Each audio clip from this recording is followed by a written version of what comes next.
संजय राऊत म्हणाले की नरेंद्र मोदी आणि अमित शहांच्या सभेला माणसं भाड्याने आणावं लागत आहेत.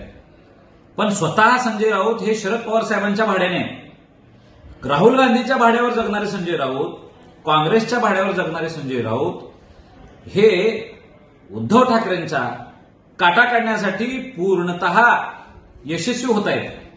शरद पवार साहेबांची सुपारी घेऊन यांनी उद्धव ठाकरेंचा पूर्ण काटा काढलेला आहे. शिवसेना ही आज जी काही मूळ स्वरूपात बाहेर आली आणि उद्धव ठाकरे हे बेरोजगार जे आज काही घरात बसण्याची परिस्थिती निर्माण झाली आहे त्याला पूर्णपणे कारणीभूत संजय राऊत आहे. संजय राऊतजी नरेंद्र मोदी आणि अमित शहानी 400 पारची भाषा सुरू केलेली आहे. अरे कमीत कमी तुम्ही सगळे मिळून 4 पर्यंत पोहोचायची तरी तयारी ठेवा. जितकं संजय राऊत बोलतील तितकं उभाठाचं नुकसान होणार आहे हे मात्र आतापर्यंतच्या त्यांच्या ट्रॅक रेकॉर्डवरनं सिद्ध झालेलं आहे. आणि म्हणून